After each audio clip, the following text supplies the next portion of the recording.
everyone to the Languages Pedagogy Podcast, another kick-ass episode with another wonderful teacher. Wonderful teacher, educator, psychologist. My goodness, so many things. I've been actually talking to you almost an hour, and I cannot believe the wonderful superhero I have here.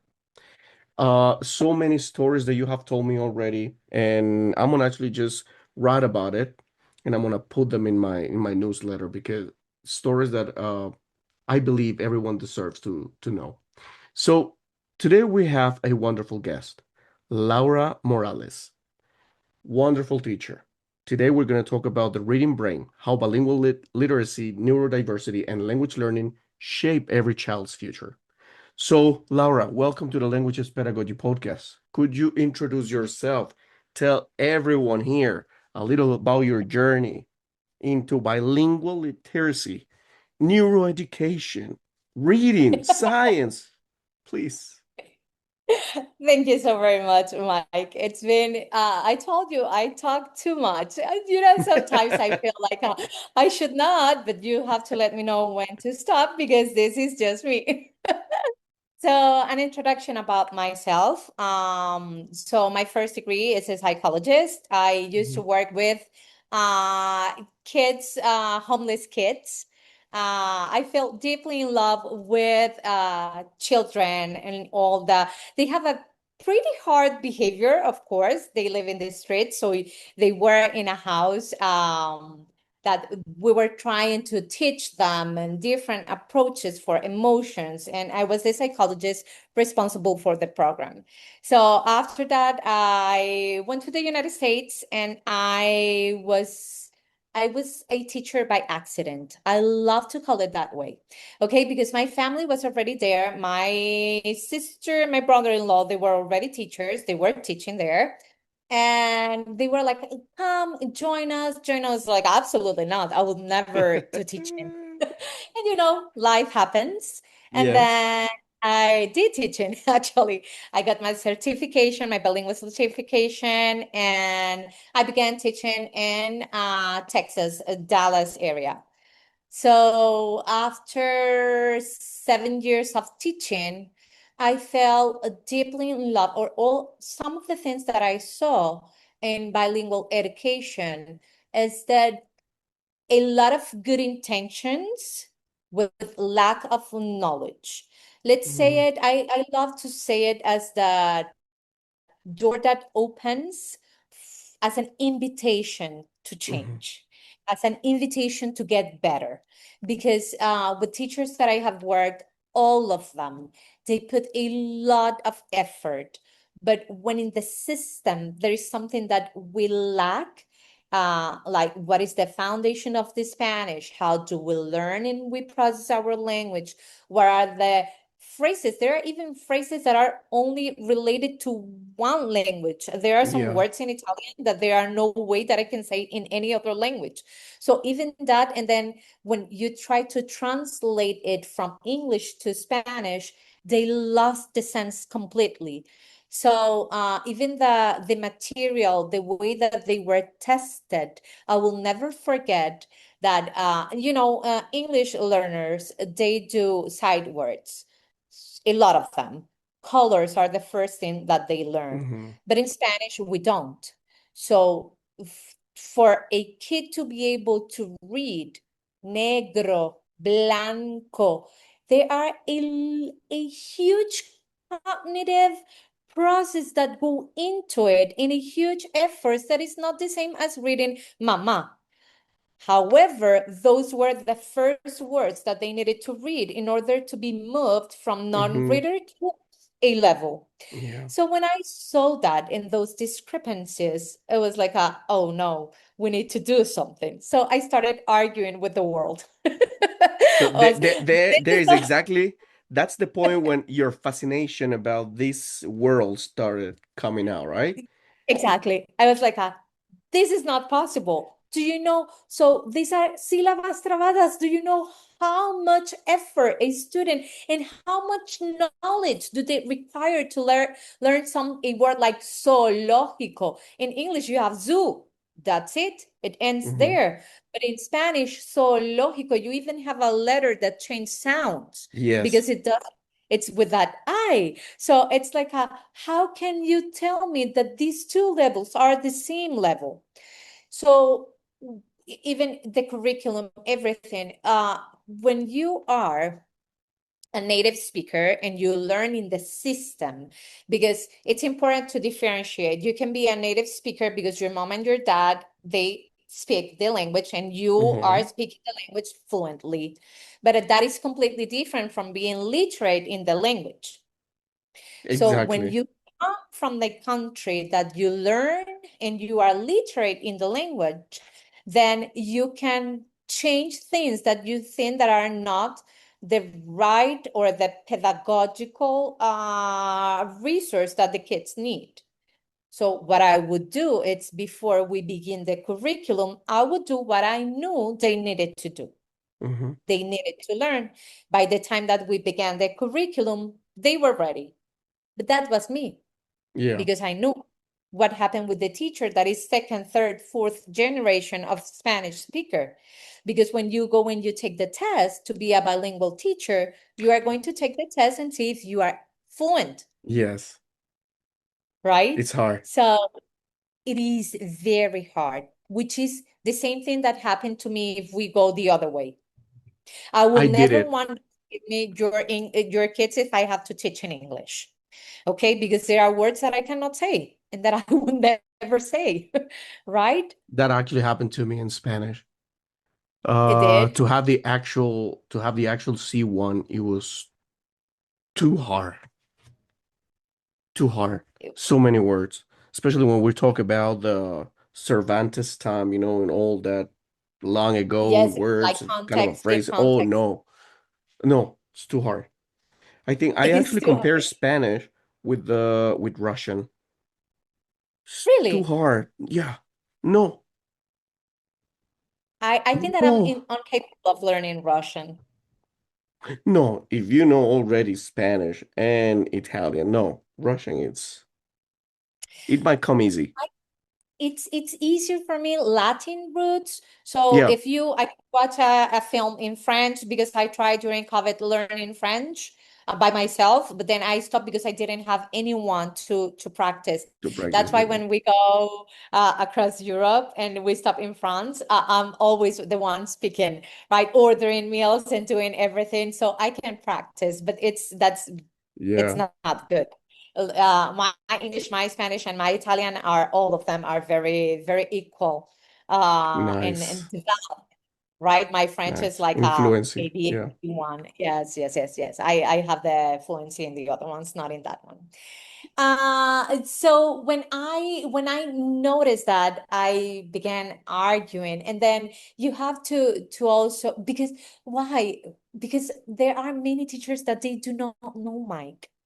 And it's not that, oh, I am better than them because I do know. No, no, no, no. This is not about that. This is about how can we support that they know?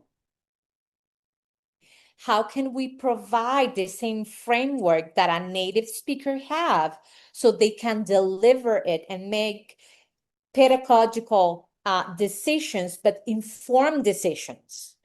They Hmm. work so hard. Look, my coworkers, they would spend hours trying to figure out one student that could not read or one student, and we would discuss that for days until they arrive Jesus. and said, I cannot. Can you please take a look at it? And of course, I would do just because I have an advantage, the same advantage they would have in the English, because it's the other way, right? Yeah. So I want to be very clear, this is not me pretending that I'm better or whatever No, no, because I not at have all. knowledge and they are not. That is not my intention whatsoever. Well, It's the point actually is the intention is actually just to help the students, is to help the kids. It's not actually about me bragging about all the things that I know and you don't know. Because that actually, exactly. then we would be the kid. Exactly, exactly. This is about building a community that we grow our knowledge so we can intervene in a Hmm. different way because we need to intervene. And Yeah. most of the times we believe that this process has to go through the specialists of the specialists of the specialists. Truth is that in Spanish, we don't have that. At least in the United States, in Texas, we are beginning to have them, but we don't have the amount that we need compared to the population that we have. Hmm. So when we do not have that access, then specialists with very good intention and very good ones, they are taught something and they get by the script. Look, I Yeah. remember in one of my arts meeting, this was because of a boy. He had we could infer he had dyslexia. There is no label because he needed to get tested. However, grade one, he was not able to write his name. He was not able to write in a line. Letters were everywhere. He would mix letters and numbers. So when you are in grade one and you do not know how to write your name and you mix letters and numbers, that is a Yeah. signal that something is happening. Hmm. So we would go and talk, and the diagnostician would ask this question: can he comprehend when he reads? Uh, well, we teachers teach comprehension and decoding as different skills. Hmm. And of course, if I read this story, he would understand. Then there is nothing to do. What do you mean there is nothing to do? Yes, he can comprehend. But what is happening here? And then we have, it was beautiful because after this, we met and it was like, after the meeting, you are completely wrong. That is not how we learn. We need to discuss, and we discuss, and she, we exchange perspectives. There's where she explained what they are told and what she Hmm. needs to follow. And then it ended up her offering me to work with her and in the diagnostic department, in the Nice. diagnostic department within the diagnostic was like, oh, I cannot, because it was the Yeah. time where I was going to pursue my master's degree in neuropsychology, so I had to decline. But You remind me one thing. I'm sorry. You remind me one thing.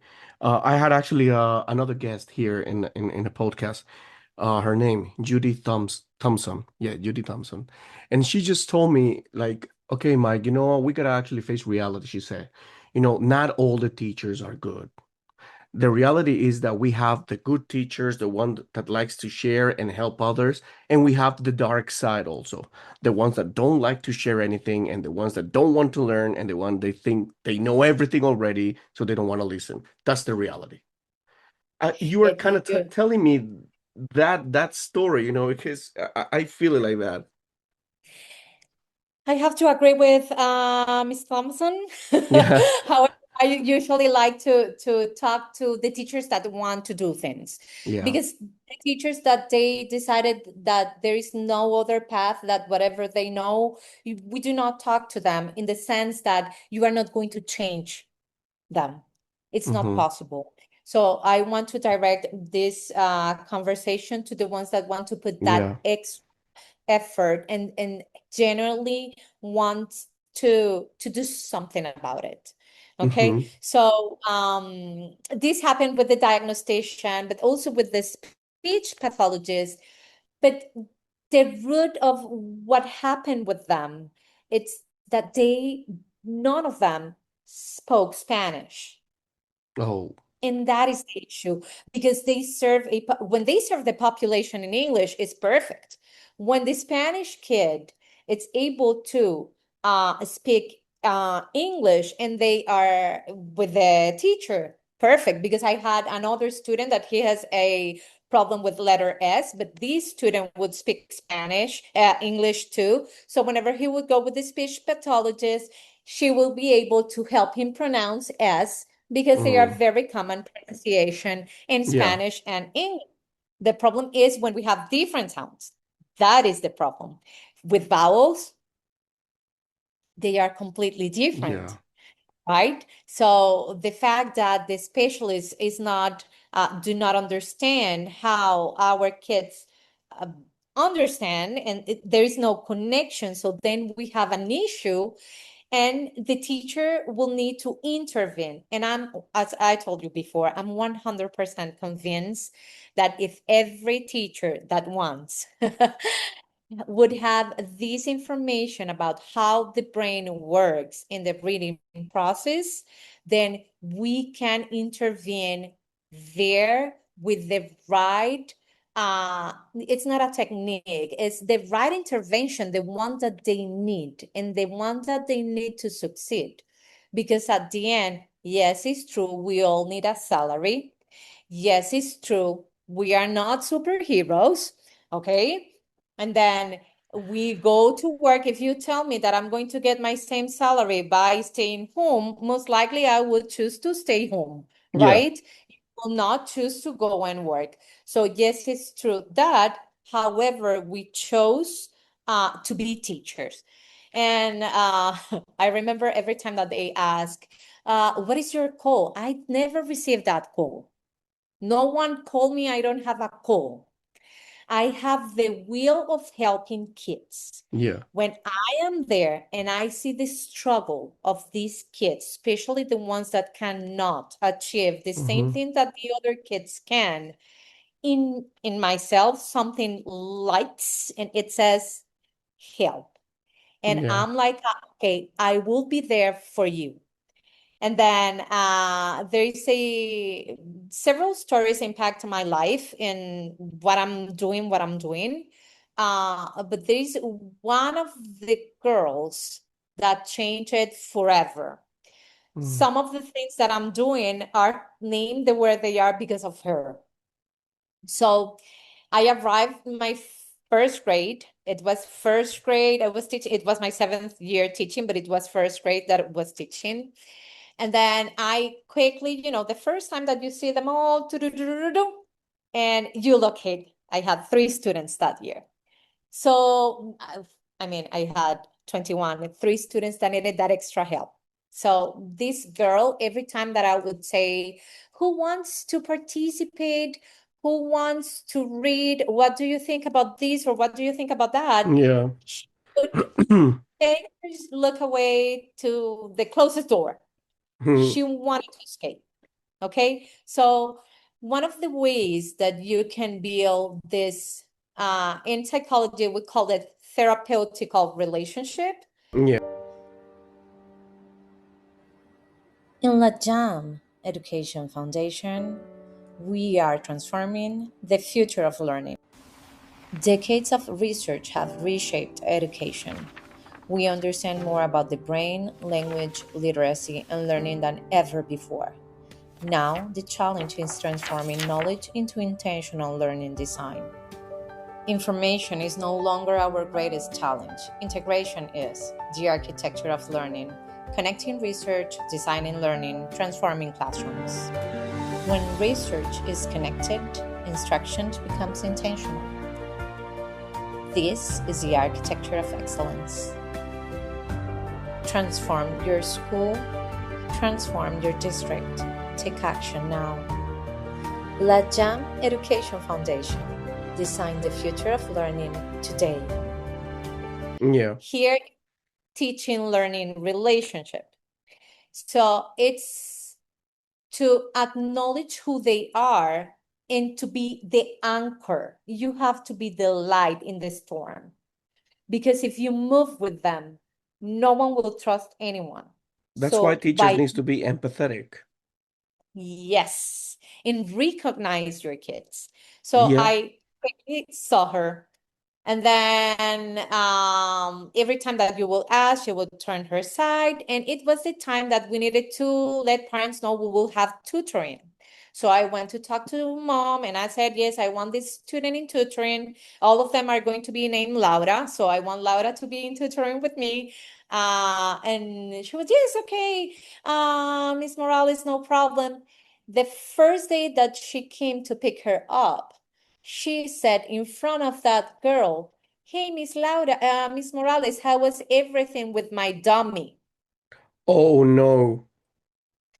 And I look at her and she face down and she Jesus. wanted the earth to open and swallow her. Of So mom continued and she said, and I understand mom most likely she was also ashamed that she was not able to to read as the other kids, because right away she jumped into comparing her.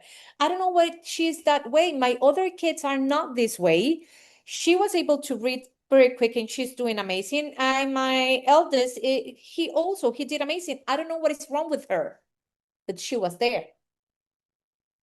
So Wow. the following day, I was for a very long time, I couldn't speak about this calmly. It was like a very strong feelings because I can perceive what she Of feels. So course. the following day, I was like, hey, Laura, come here. I need to talk to you. I want to talk about what happened yesterday. So when your mom said, and I couldn't finish because she just hugged me, she jumps on my lap, and she began crying and crying nonstop. Oh, little. So it was very hard. She understood completely what mom was saying. Yeah. So I was, don't worry, Laura. We are going, look at me. So at that time I talked to her and was, look at me. I want you to trust me. You have been very smart because you have fooled every single teacher before me. But now what we are going to do is that we are going to work together. Mm. I need you to tell me if you do not understand. There is not a problem if you do not understand, but my job is to find another way to teach you. If I ask a question and you say yes, I will think, because I cannot see what is in your mind, I will think that it's okay. But Yeah. then you will have this struggle and you will think you cannot, and there is something wrong with you. There is nothing wrong with you, sweetheart. Everyone learns in a different way. Most kids can learn that way, but when Eh, we have these students that learn differently, yeah. you do not tell me I don't know. Wow. So, just to change their personality, because Yeah. it's too easy for her. So now we were working in this teacher-student relationship and allegiance. We were Yeah. working together. So every time she Like a did partnership, yeah. absolutely yes. And that is what most teachers we do not understand. Teaching is the only part that we have. Learning is the part that the student have. We are Mm-hmm. not responsible for them learning.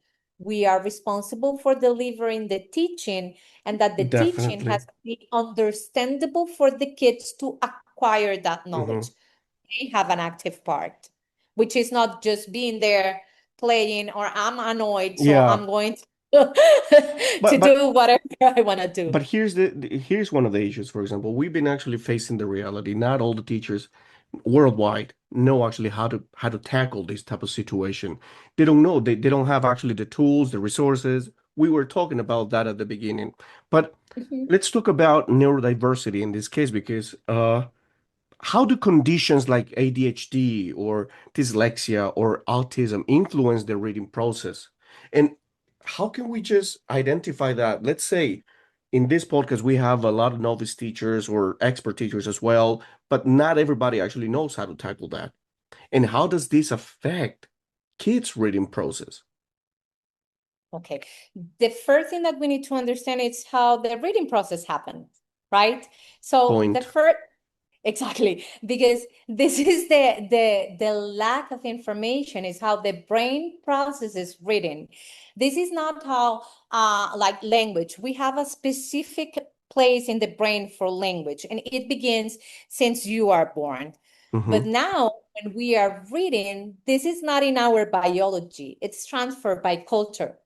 So culturally has used a system that it's developed for language, and now we are transferring into reading.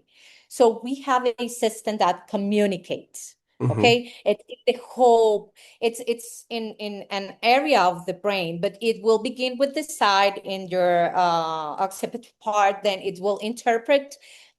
I will take away the parts and the information, but I will explain the process, okay? So you have three main circuits that they are in continuous communication. One is for phonological, the sounds, Mm-hmm. okay? The visual inputs, then it will get transformed into the sounds. It will get transformed into the semantic, which is the meaning of what you Yeah. are saying. And then you have to monitor the whole process with the attention, okay? There are many different cognitive processes involved in this. Now, when you are distracted, when you understand the whole picture and you see that the kid cannot read because gets distracted, you will target that attention problem first. Now follow with your finger the letters. Now he is not being distracted anymore because you have redirected that behavior. Yeah. Oh, he has a problem with the semantics in the word. He reads very well, but he doesn't understand. Okay, then you have to provide the meaning of the word so the student can understand what he reads. Do not allow him to read the whole passage. Stop by sentence first. Talk about the meaning. You are teaching the thinking process there. What is very hard to understand, Mike, is that when we teach a kid to read, we are not teaching them to read. We are teaching them to think. Exactly. The thinking process that goes behind the reading process is what is going to determine how the student would learn in any single subject. So research, right, they have split into different areas. So we have neuropsychology from one side, neuroscience for the other one, Yeah. cognitive psychology from the other one, literacy from the other one.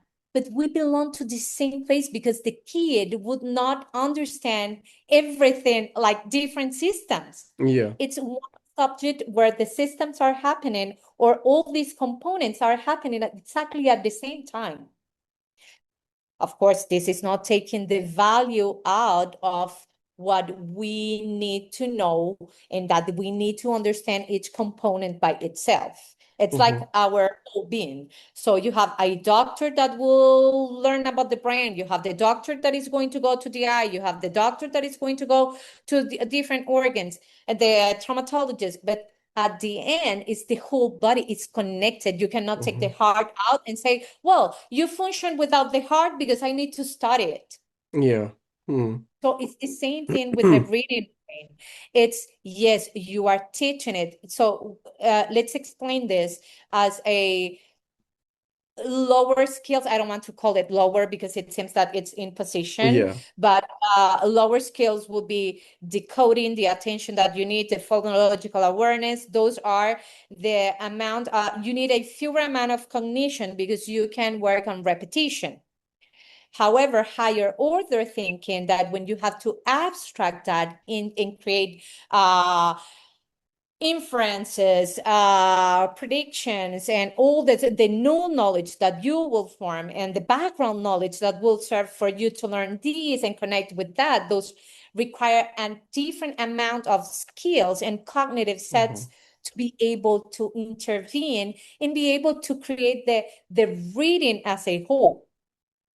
So what happened with the repetition is that why I said the other ones were lower skills, is that it will free some cognitive, which is not infinite.